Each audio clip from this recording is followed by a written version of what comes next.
witches. Hi, hello. Welcome back to our final episode of the Cat of Yule Cottage. Also, Happy New Year. Happy New Year. It's New Year's Eve. We're scrambling around. Sorry, trying to get everything done. Here we Yeah. are. So So, here we are. We're on a tight schedule today, so the banter is not going to banter quite as much as it usually does. and if it does, then we're going to just do one episode. Yeah, that's fair too. That's fair too. Anyways, um, Yeah. okay. Where did we The bitch. last leave off? Um. Oh, the letter.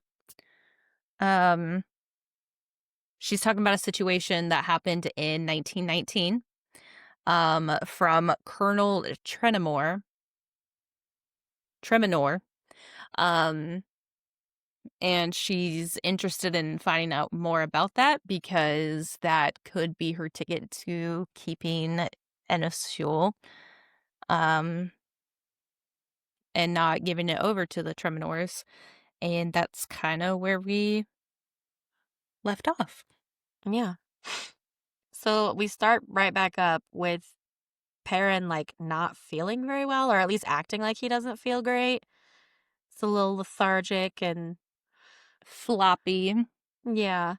But at one point, he looks at her and she sees his eyes glint like bronze, and the bitch finally remembers the fucking discs that she found Mm-hmm. that she just tossed in a drawer and ran away from and goes to get them.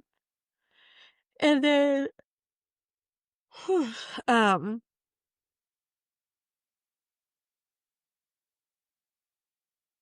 So she I'm looks sure, at them and they're like war medals. They have yeah, two names inscribed on them. They have Frank John Rascaro and they have Thomas Peter Rascaro. Um, and so as she's looking at them, she sees a shadow slink past. And it's Perrin, and he ends up uh what is it?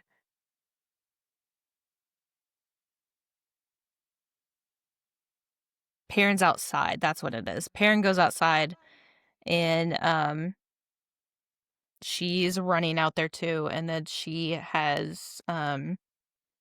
doesn't really remember where she's at, why she's there. She just knows that there is a thick wall of green leaves in front of her and she is panting and now it looks like dusk instead of the winter night, which is where um this kind of like that was the timing that she started looking at the bronze medals. yeah. But she sees this vision of the past.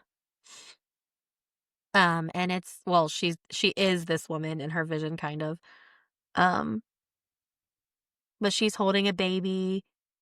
And she's at the Perrin Stone and she's feeding Perrin, and this guy comes out of nowhere who ends up being a Treminor to give her the medals from her father and son, husband and son, It's husband her and son. husband and son, yeah. Um, Uh, and so he's like talking to him now. She's the guy's talking to her, and it's like, no, go away. Go, you delivered your package, now go away. But he doesn't. They chat, and we find out that she has a baby, first of all, that her husband didn't even know about before he went off to war. Um, and the Treminor man is feeling guilty about Not bringing survival's them guilt, back. basically. Yeah, Yeah. survival's guilt from not bringing them back from the war. Yeah, because this is World War One, and he gets very upset actually, and he starts telling her about how um like deepest condolences. This like for the crown, like this is in because of their service to the crown, um, and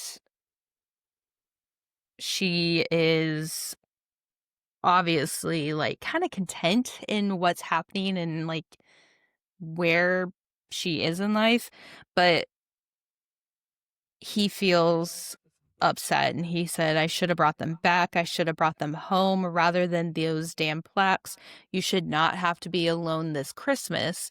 And is clearly going through it. Um, and then she's like, no, I have her. I'm not alone. And then she goes on to say that I can't feel there's something left of him and Thomas here, but Frank always said that Enysyule was in his blood. Yeah. And that's kind of where he kind of pipes up this place. You like it here? He asks the woman, and the woman says, yes, it brings me peace. And then the Treminor, captain, colonel, whatever, said, then allow me to make you a Christmas gift, Mrs. Rascaro. He said, a real one. And then at that point, he goes, Yenishul is yours and hers. Merry Christmas. So at this time, whatever was written in the notes from the meetings from years ago, this moment right here is what was stated by the The Treminor. woman. So rightfully, it is Thomasina's. It is, Right, because this is Thomasina's mother. yeah, and the I don't know baby that is we said that, Thomasina. but yeah, the baby is her. Um, so the baby is Thomasina and rightfully the owners of Yenishul, thanks to Tremnor because he had survivor's guilt. Uh-huh. But of course, this is a memory. There is not enough evidence showing if this is like anything. Um, but she does witness this and she opens up and she's in the clearing, which In her pajamas, barefoot. is It's like, very bad yeah, because and it's freezing cold. she's far away. And Yeah, not far, far, but she's in the wilderness. she's like a 10-minute walk back to the Yeah, cabin, more than likely, depending on the weather and the fact that she has no shoes on no and she's coat. in her She's just in her pajamas. pajamas. She's just sitting there. And she's cold. Her like lips are going blue. And she's kind of frozen. She hurts and she Yeah, can't really like move. So she's like dragging herself essentially to a where she can finally get up. Um, and then she runs into Jack. Um, she turns her head and sees a figure walking out of the wood, and she's hoping it's not Alex because at yeah. this She's like, point, fuck. At this point, her and Alex are done. She is very upset Finally, with him. finished. She Ugh. doesn't admit that she has feelings for Jack, but she wants it to be Jack. She doesn't want it to be Alex. She doesn't want to have any misunderstanding, nothing like that. And she wants nothing to do with the Treminors. And turns out it is Jack, and Jack is like, "What are you doing out Yeah, here what with the fuck? no clothes, no protective anything?" Um, and she's trying to make a joke, and I get it. Like, this is a serious situation. Right, but Your she's crush also sees super you. embarrassed. Like, Yeah. And he goes, "Are those pajamas?" And she makes a joke, like, "Thermal walking suit." Like, clearly not. Clearly they are pajamas. Um, and so he helps her get back to the cottage and helps her warm up. Um, and then finds out that she has been out there for a while to the point where she doesn't know because it is almost morning. It was dark when she went and looked at the medals, so she could have been out there for at least 4 hours. yeah. She does finally tell him the truth, though. She tells him that she sleepwalked out there, and that she's been having dreams about Enysyule. and that she doesn't think they're dreams. Like, Like, memories is kinda, like, what she's alluding to, and Jack doesn't say anything. Jack's like, "I've just heard stories." Like, that's yeah, essentially Jack's answer to everything that has happened or will happen. "I've heard stories. I've heard "What do you mean you've heard stories? Like, I live here. I should know the stories." yeah. And But then the next part, whatever. the reason that Jack was there in the first place was to show her what he found in the woods, which was little trays of rat poisoning and a dead shrew, which is basically a mouse, that had died from the rat poisoning. And she on page 137 is like, no, they wouldn't. Bitch, yes, they would. You're not gonna be able to prove it, but yes, the fuck they would. Alex might not have, because Yeah, I but do Roger feel like, definitely. yeah, I do feel like there is a redemption arc in this story for Alex. Not yet, but there is coming. Um, He does a few things that make it real nice. yeah, But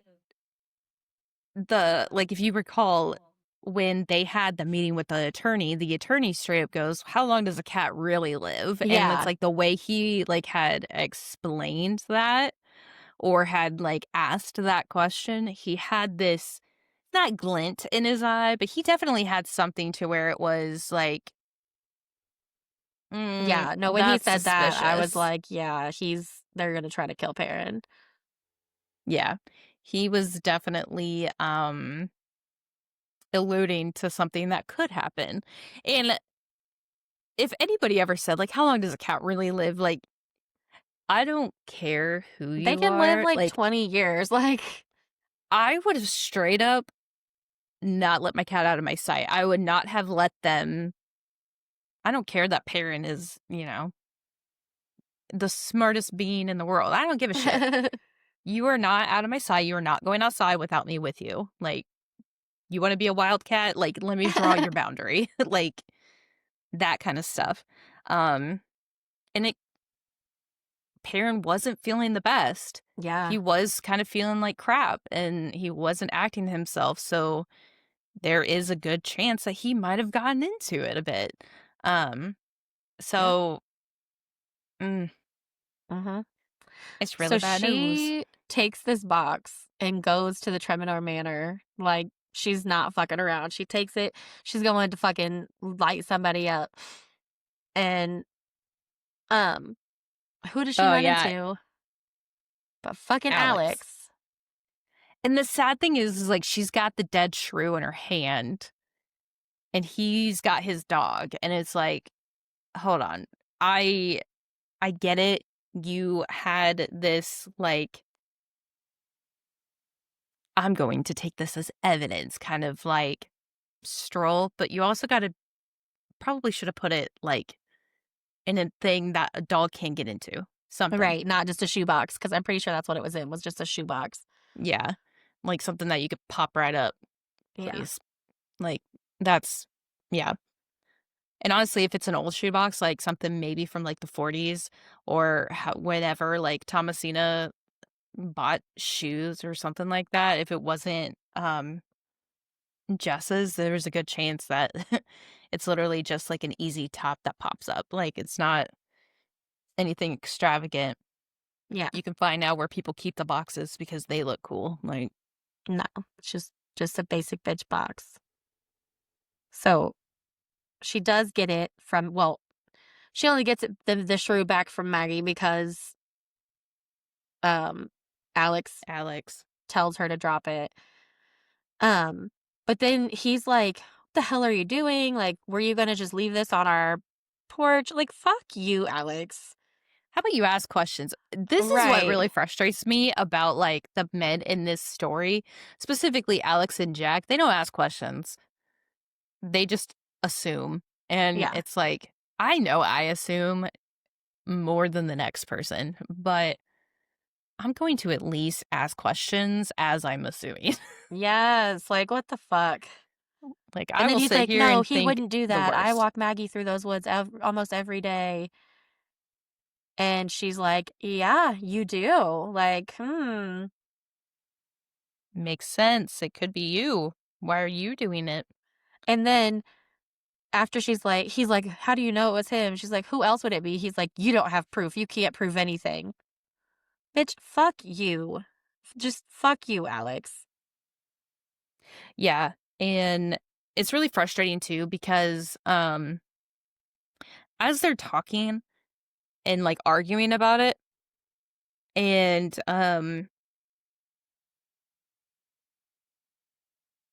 she didn't want to talk anymore to him. She just wanted him to pass on the message. And instead, he straight up looks at her and goes, "Well, can we just forget all of this happened? Just like start back where we were." And it's like, We were having fun before all this started. What? "Excuse me?" Yeah. And so she goes, "You lied to me. How can you like pretend you care?" And he goes, "I thought I was doing the right thing, Jess. You don't know my father, what he can be like. Please let me try and make this up to you." And she's like, "Yeah, you want to do that? This isn't like missing a birthday or, canceling a date." Um, and so it's like, seriously, you're making it like there was a big event that happened and you fucked up. And now you're Mhm. sitting here acting like it's not that big of a deal. It was as if like you were on call and you had to leave unexpectedly and you like didn't let her know. Right. You No. almost got her kicked out or did get her kicked out. At this point, she's still fighting. And Yeah. it's like, this could have happened. And he just looks at her and she's like, "You know what? Just tell him the message." And he says, because she thinks he's going to like agree with her and just pass it on. Um, he says, "I can't." And she's like, "Can't you see what he's doing is wrong?" And like without admitting anything, without taking a side, he immediately goes, "It's not my problem. I'll tell dad you were here." And it's like, hold up. First of all, it is your problem because you were the son. As far as I know, you don't have any And you siblings. keep making yourself involved. You keep involving Yeah. yourself. So it is your problem. And you're involved in the meetings of things that are happening. So you indirectly, whether you want to believe Mhm. it or not, are involved, especially because you are the heir of the Treminor estate and Yep. all that comes with it. So if you want to sit here and act like it's not your care in the world, you don't give a fuck, like it's not your problem, it's gonna be your problem. As soon as your dad croaks, like it's all on you, baby. You better get ready for it. And, like, Mhm. fuck you. You are a cunt and Yep. you deserve the worst kind of, anything happening to you. Yep. So then she like goes back home and she is sick. And I was so irritated. It took me right out of the story because you don't get sick from being out in the cold. It can exacerbate your illness and it can make your illness worse, but you don't actually get sick from being out in the cold. That's a myth. And it took me Yeah. right the fuck out of the story. So it took me a minute to get back into the story after that because I was like, meh, You're like, "Excuse me." that's not real. You're It's not how that works. It's not how any of this works. if it But wasn't, like if she, like, was crying or something, I can start to understand that. But, like, as far as we know, she actually wasn't crying, like, at all. I mean, she was a bit, but not to the she cries a lot more towards the end of this entire book than she has in this entire, like, few scenes that we've essentially talked about. yeah, Um, but she's trying to make the house look merry and festive for her family who's coming on Christmas because she is determined to be, um, at Enysyule for Christmas with her family, like they said. Um, yeah. And and Karen is continuing to be lethargic and not quite in himself through all off. this. Yeah. and some like gray showing in his black fur. Um, but the thing about it is, it's like, yeah, you can make it all festive and like you can be as determined as you want, but like you're not trying to break into that chest. Like at this point, I think there is a way for you to get in there without like having a key. Bruh, if you It's don't called get a a fucking sledgehammer and bust that thing open. It's called a crowbar, like, anything Right. there are plenty you literally can go to the shipyard and probably get half the tools you need to open that damn thing up, or, Yeah. hell, ask the family, like, "Hey, what's in that chest? Is this something that could save me?" Yeah. But turns out she doesn't need any of that because here comes that redemption arc. Um, she asked Alex to send her the proof that his father had that Thomasina signed the land over. And that's when he's like, not my problem, blah, blah, blah, and walks away. Well, as she's on her way to this meeting, with the lawyer and Treminar and Michaela and all these people, um, her phone pings and it's a message from Alex. And it is just a photo, no words, nothing, just a photo of a document that is supposedly signed by Thomasina, um, with a very clear signature for a 90-year-old woman. Mhm. Um, And I and feel like he should have, like, produced that. I get it, like, this is small town, right, and like, like they're not actually in litigation, rich right? folk. They're still arguing right now. They Yeah, haven't started actual the formal proceedings. evidence. Yeah. Yeah. So, like, I get it, but also I'd be like, "Listen, before we continue on, like, I wanna see the proof that you Yeah, think I we need to have." see this evidence that you supposedly had. And before Um, then, like, then you can take me out. Like, let's try that. yeah. But this all of a sudden seeing that very clear signature makes her memory jump and she's like, "Oh my god, like in that sketchbook, her signature was all like wobbly, like you would expect an old woman's signature to look like." So Especially she one who's about to fucking pass. right. So she fucking sprints to the boatyard to get this sketchbook from Mel, shows back up with it, and is like, "This is Thomasina's sketchbook." And Roger Hamner's like, "Oh, how do we know that that's really her sketchbook?" And Michaela's like, "Fuck off. Everyone's seen her with that sketchbook all the time. That's her fucking sketchbook."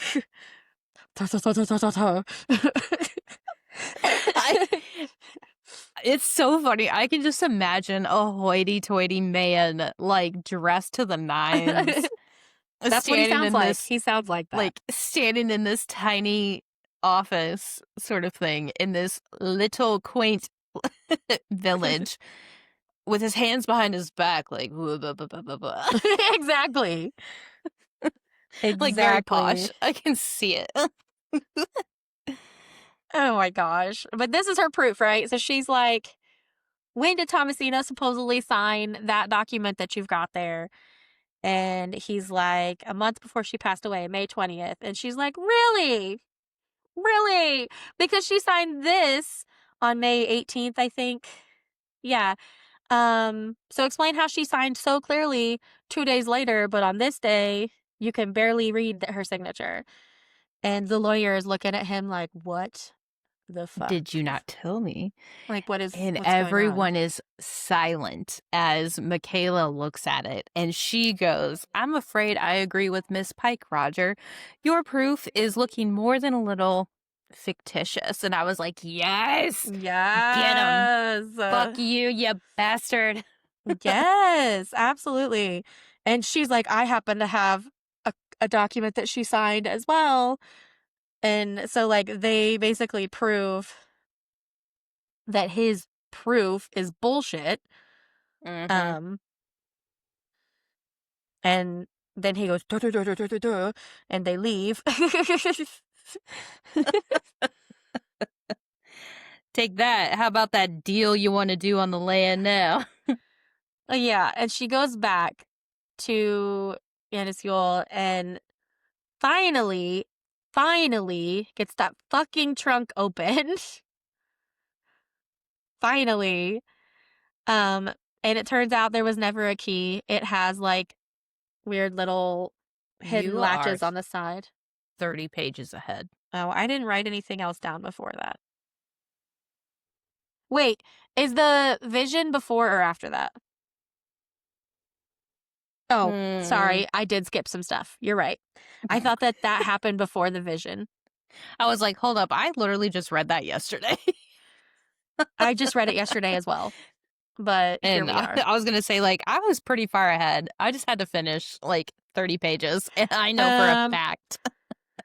my bad. So she's looking at it's the ornament that triggers this vision. It's the ornament. Yeah. She's putting up the Christmas decorations. She put up the holly that she had cut and is looking at this ornament that looks almost like Middle Eastern kind of.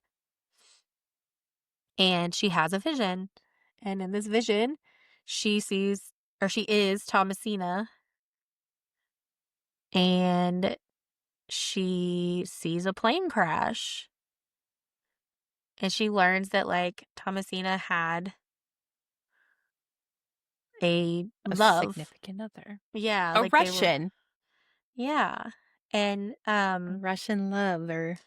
he was gonna move to where she is at Enysyule and they were gonna live there together. Um but unfortunately, she witnesses a plane crash. And she Um knows that it's him because he's the yeah, only one. that He, would have she, flown there. Like there was no reason for a plane to fly there. And she yeah. says unless they wanted to see the place that they had intended to make their home one last time. Yeah. And that it was likely they ran out of fuel. Yeah. Fucking sobbing. Cause like she's witnessing all of this firsthand. And that's like the person she was gonna spend her life with. And we know from the rest of the story that she ended up spending the rest of her life alone. Like that was her one true love, and she did not love again. She lived in Yeah. Israel for the rest of her life with Perrin by herself instead of And that's the way it was for her. She yeah. wasn't changing it. Um, so we do learn a little bit more about like this location and kind of like the little happenings before um Christmas. So Yes. We learn and about when their they get like Yule it's like their party Yule, it's Montal is festival. how what they yeah. So what's funny is when they were I was like, dang, they're not even celebrating like Thanksgiving. What the fuck? And so I'm like reading through it and I was like, oh, They don't celebrate Thanksgiving over there. wait a second. That's not a tradition that they celebrate. We celebrate that. That's an American holiday. I mean, I And think I they was like, have a Thanksgiving Day, but it's not the same as ours. no. And it has nothing to do with, Right. It has nothing to do with our Thanksgiving. yeah. There's no So pilgrims and all that shit. there, yeah. So I was like, wait, what the fuck? Where are we? What's Montal? So Montal is basically their Yule. Yeah. Um, It's and they giving also have like a Krampusnacht few. vibes. Like, Yeah, they also have like a celebration of lights basically. So the entire town is covered in holiday lights and they had that celebration. And um it's really really cute so Jack asks because her to go with Mel well that's because, Montal. yeah. Is that not where we're at? Did we did we see this is the problem with no We chapters. already did the Festival of Lights in the Okay, last episode. that's what I wondered. Okay, So yes. now we're at So Montal. yes. So Jack asks her like it's kind of the time when everything goes topsy turvy like Um, I wanted to ask whether you might possibly, and she's like, yes, yes, I Yes, want I'll to go go with with you. you. Yes, Yes, I yes, want to yes, go yes, with yes, you. yes, yes. And then he goes, go with Mel or go with my She's grandfather. And she's she's like, like, the fuck? excuse me? But we learn that Mel met his wife at Montal years ago. That's where they started courting, and Yeah.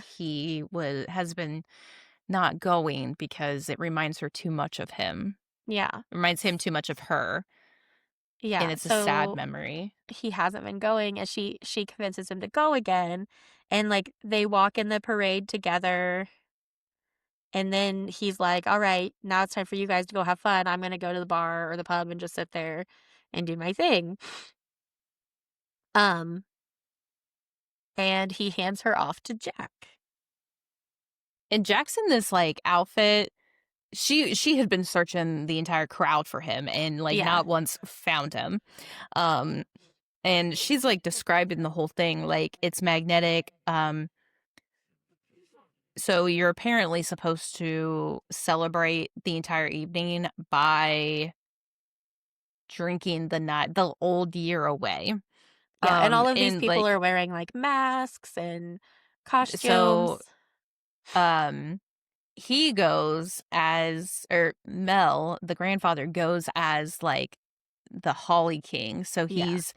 he looks like he's in bark or greenery, and he's got, like, a crown, and he had a special crown made for Jess to match him, and she's in this she called it hippie, so she's in this, like, oversized dress, and she wears a belt with it, and she's got a crown and a mask, and, like, so it's, like, the whole thing, and everyone's in Yeah. it like, I'm exact. imagining, like, the and you gotta stick with me here because this is a very vague reference, but, you know, the Disney like, the Mickey's Christmas Carol, the Mickey Mouse version of A Christmas Carol with Mhm. Goofy and all that, the Night of Christmas or the Ghost of Christmas Present, I think, the big fat guy, um, with the green dress and the holly crown.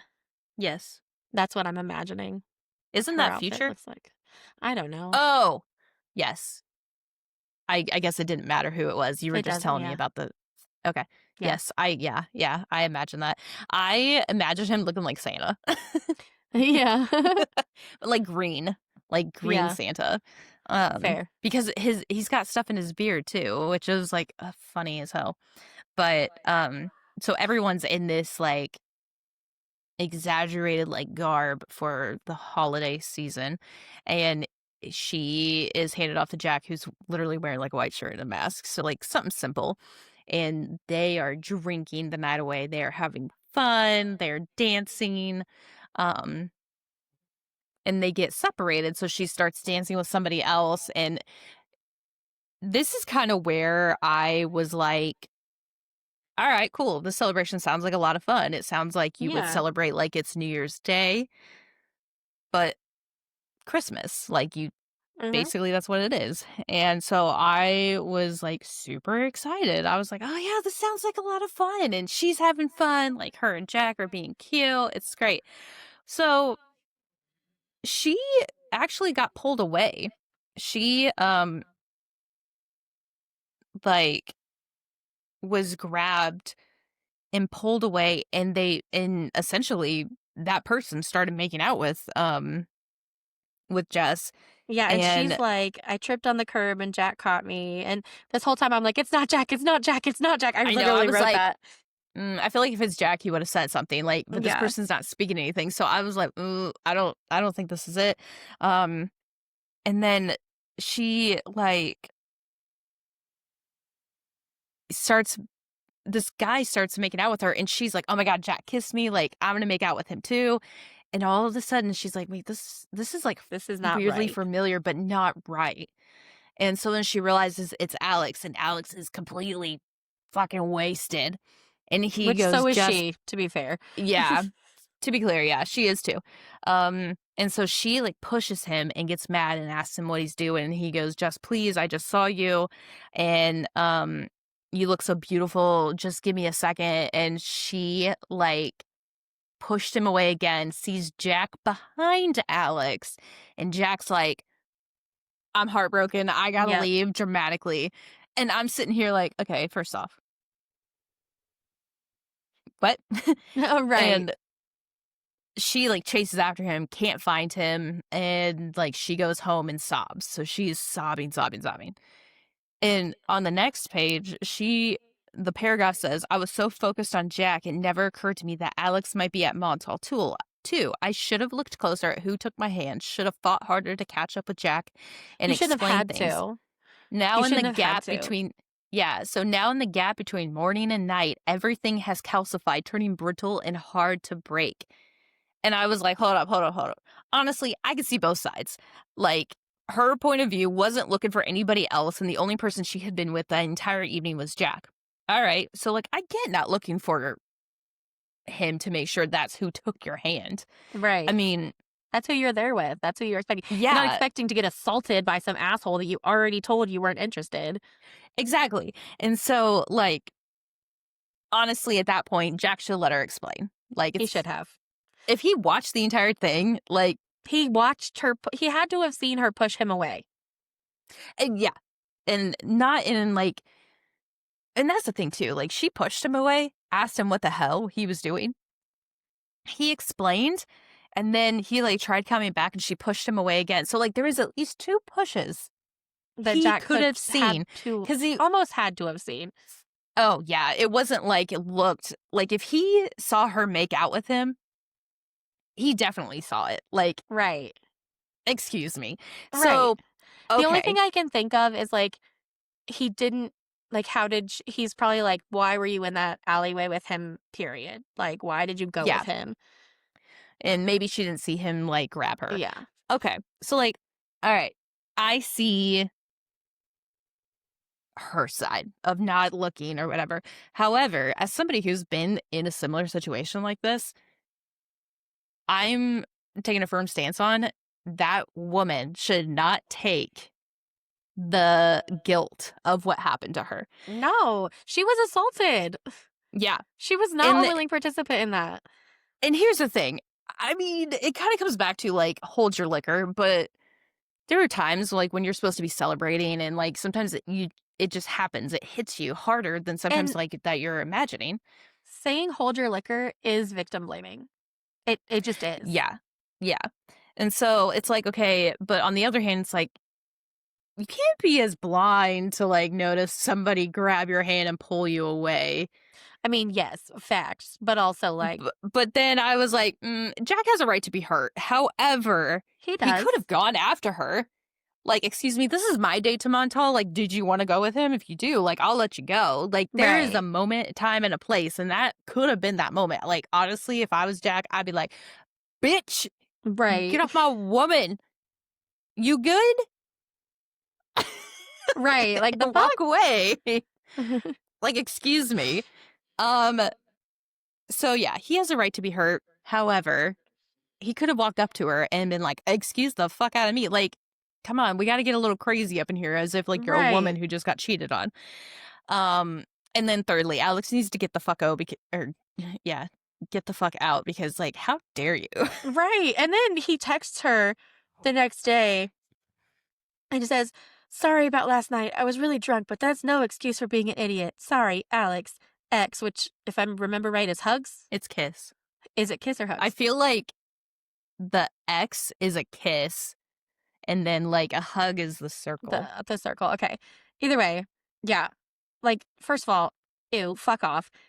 And then she's like, she sends back, "Tell that to Jack." And then she's Yeah. like, moving on. Um, and she's uh like they're both wear themselves out. Her and Perrin both wear themselves out by like pacing the house and just being anxious and moody. Yeah, the it's really frustrating too to like see this whole thing cuz it's like she's upset and he is like pacing, like he's stressed, but not like there's not something that is like fucking with him, you know? Right. And it's I think he's attached but not attached to the point where he should be pacing because she's upset. If anything, Right. like he should cuddle her at Cat 101 people.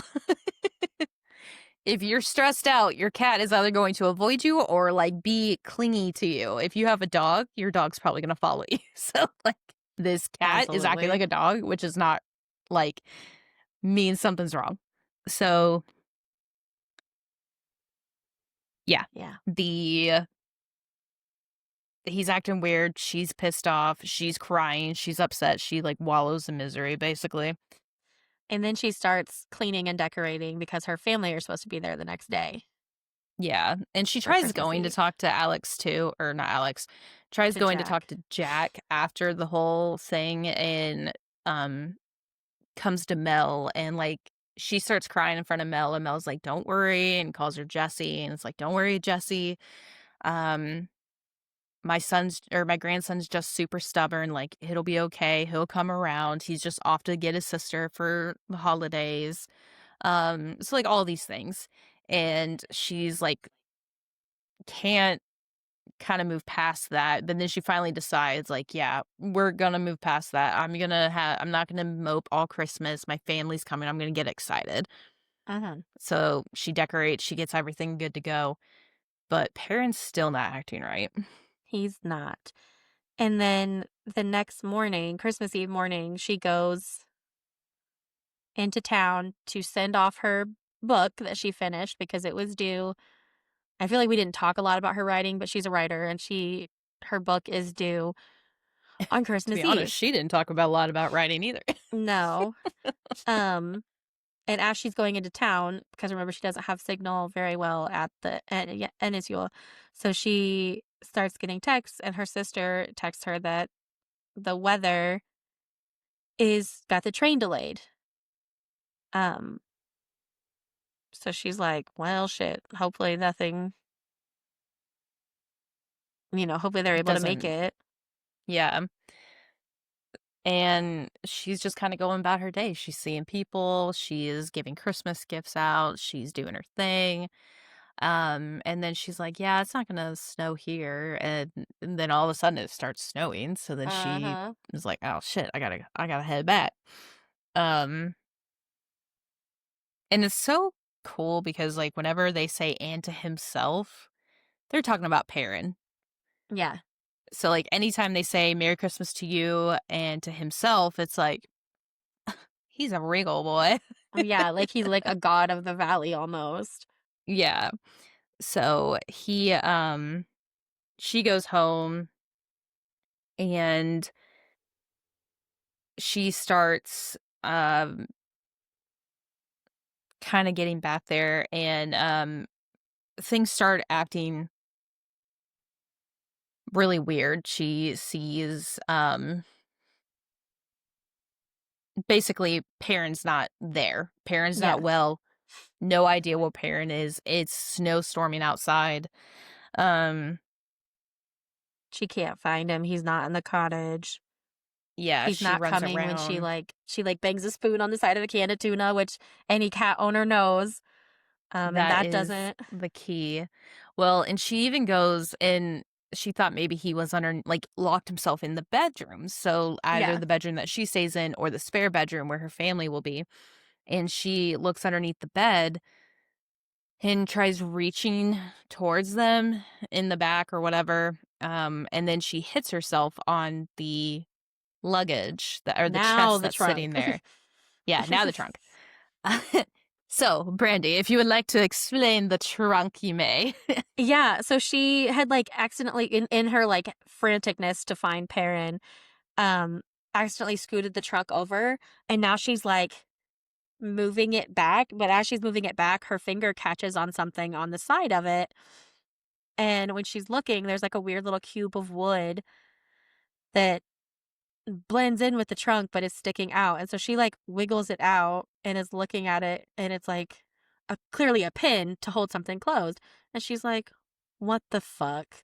And then she looks on the other side, and there's another pin, and she pulls it out, and the trunk magically opens, um, and she finds a letter from Thomasina. All the while, Perrin's missing. Perrin's missing, we Let, have no idea where Perrin let's is. just keep that in there. Like, she's searching, frantically searching for Perrin, and then she's like, oh, hey, look, I got the chest open. Time to read. Yeah, and so she reads this Perrin's missing. letter, and there's also a quilt in there. But it's Thomasina's funny. She's like, "Dear stranger, I hope that was as fun for you to read as it was for me to write. If you're reading this, then I suppose I'm dead. If I'm not dead and you're not a stranger, but my nephew Melvin or Mrs. Welwyn from the village poking around, then stop reading at once and put this back." And it goes on and on and on. And she's talking about Enysyule and how she like loves it and how she has visions and things like that. And um It's basically the valley and Yennesule's way and of like showing you yeah. memories of the past. And she says, "This will be my last Yuletide at Enysyule. I can feel it. And so once this year is done and the new has taken its first steps, once this year is done and the new has taken its first steps, I will make my preparations and you will, I hope, be the result." So, like, he's like, "I need I someone." sh- She's, I should have read into that more. God damn it! yeah, I didn't either until later. This And is then why I was it's like, so nice "Wait to a take your notes. second." Yeah, this is why it's so nice to have it doesn't you don't even have to have a podcast. This is why it's so nice to have somebody reading the same book as you because you guys can write your notes and then you can discuss it and talk about it and like all of these other things and then throughout your discussion or like reread of things you like oh my god, it was hidden in plain sight sort of Mm-hmm. whatever. Yep. It's really nice. Yeah. And then she's like sitting there. She realizes she's been sitting there for an hour reading and rereading this letter, and Perrin still isn't there. And then she's like, "Oh, fuck, my phone's been blowing up." So she must have had some signal because she's upstairs in the house. And she learns that her family is not coming because there's a rail replacement for the railroads, and the train was canceled. Um, and they're like, "We think we can get back to London, but we cannot get on to you." Um, so basically she finds out she's going to be alone on Christmas, and then they're going to try to come on Boxing Day, which is like the day after Christmas. Is it? I think. I think so. I don't know. Pretty sure it's the day after Christmas. Um, and she's like, her mom's like, "You can't be on your own at Christmas." And she's like, "I'm not on my own. I've got Perrin. He'll keep me company." Um, Her mom's like, "I meant human company, bitch." And she's like, "Yeah, I'll go see my friends and the turkey will be fine for a couple days. It'll be fine. Don't worry about me." Um, and she's kind of having like a woe is me moment because she's like, "This was supposed to be the start of my new life. I was going to kick it off with this Christmas in my new home with the people I love, and now they're not going to be here. Um, Perrin's not even here. Like, she still doesn't know where he's at." Um, And she's like, "There's no way Perrin would stay outside in this snowstorm." So she goes and she puts on her coat and all of her shit. And she's like, "Here I go." And then Jack is there. And Jack she, shows up. yeah, he just says, "Jess, I," and then she throws herself at him. Like, she throws herself into his arms and she starts kissing him. And then they're making out for a second. And I was like, "Fucking finally." That's what I wrote. Um, and then she's like, "I'm sorry, there's nothing going on between me and Alex, blah blah blah." And he's like, "I know." He sent me a message weirdly and explained what happened. Said he didn't want you to be miserable at Christmas. I drove over here as soon as I got it. And I'm like, "See, that's even more of a redemption arc for Alex because when Yeah. she said tell that to Jack, he did. He did go and be like, "Hey, like that was me And being it an wasn't like idiot." he because earlier he said, "Oh, I don't care. That's not my problem."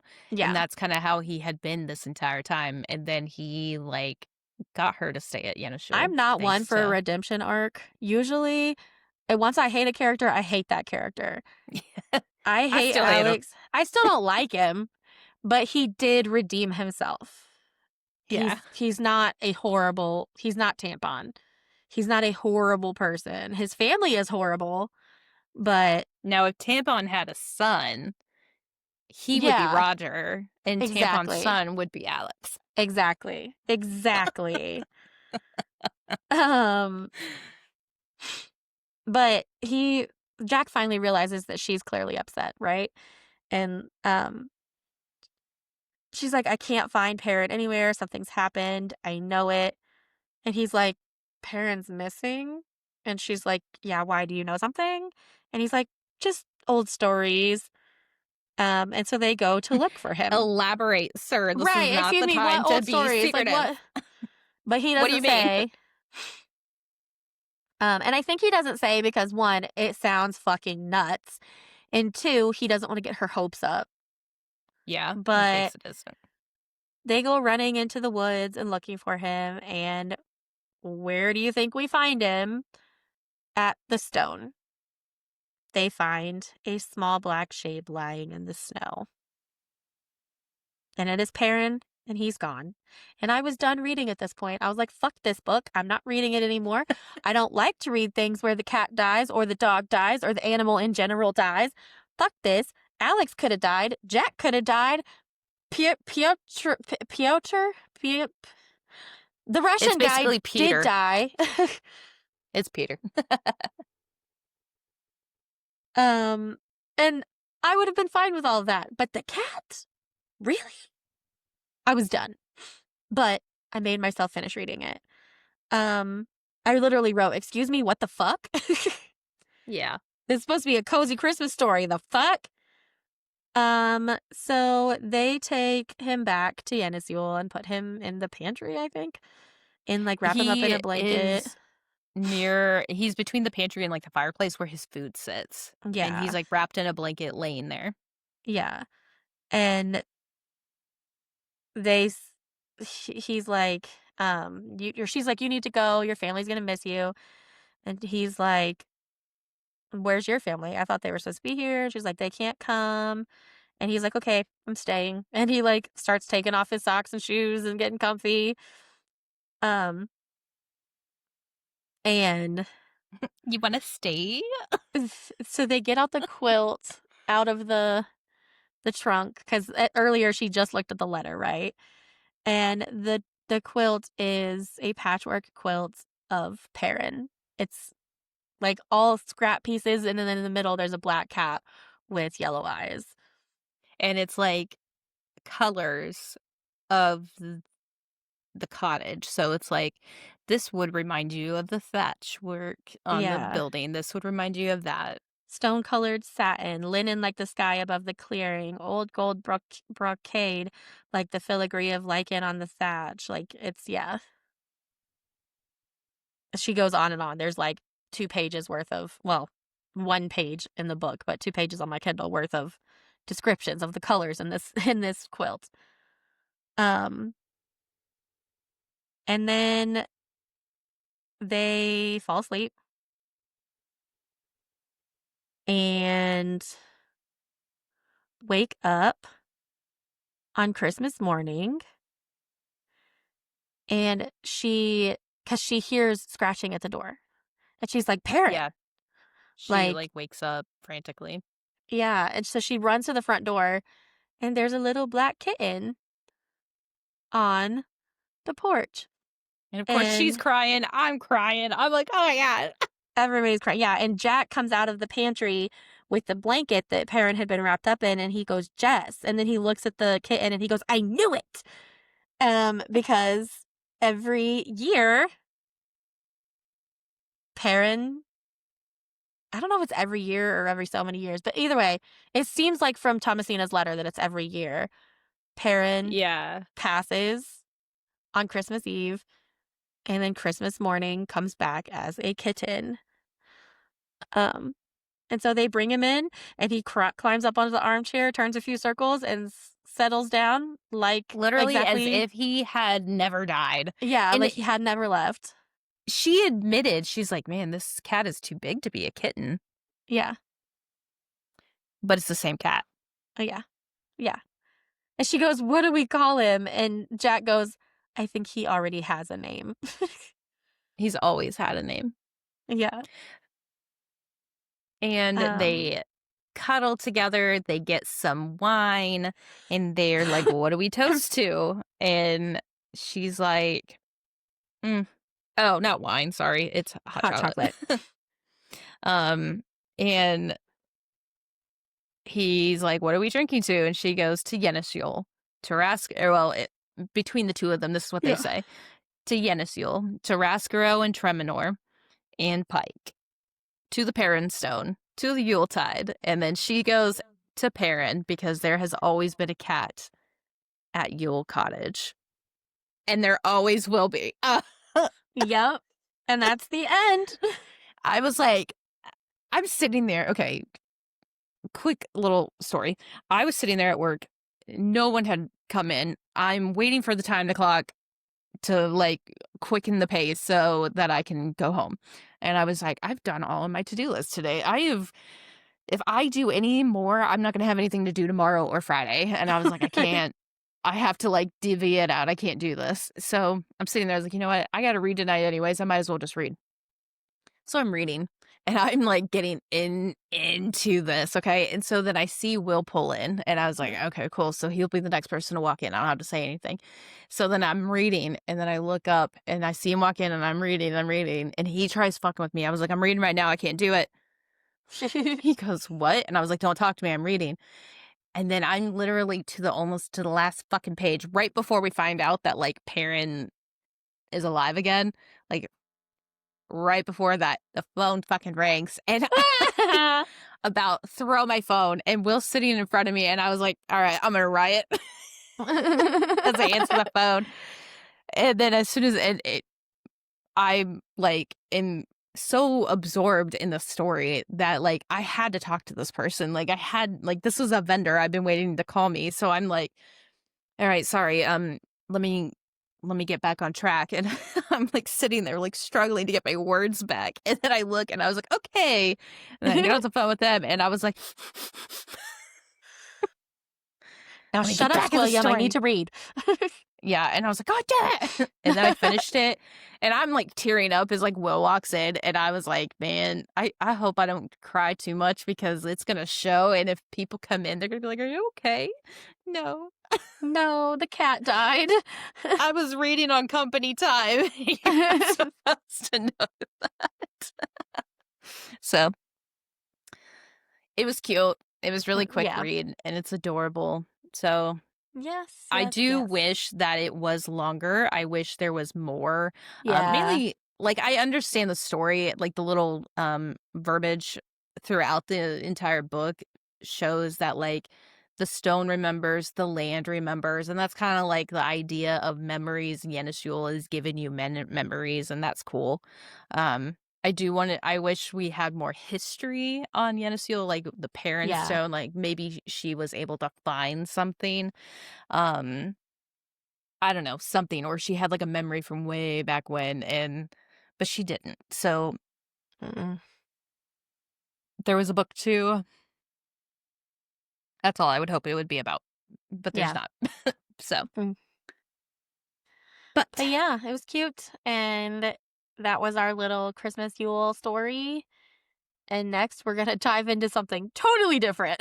Totally different genre, different vibe, totally different. gives So, Halloween vibes. yeah, it really does. Yeah. Serial killer vibes. Yep. So that was The Cat of Yule Cottage by who who says it? Nope, I closed the book already. I can't help you. By Lily Hayward. So Yep, that girl. we got it on Kindle. We got it on Kindle. Um, but Yeah, and I think it was until just next like time, $2. huh? So, like, go check it out. Yeah, and if you have Kindle Unlimited, obviously you can get it for free. Yep. But until next time. Bye.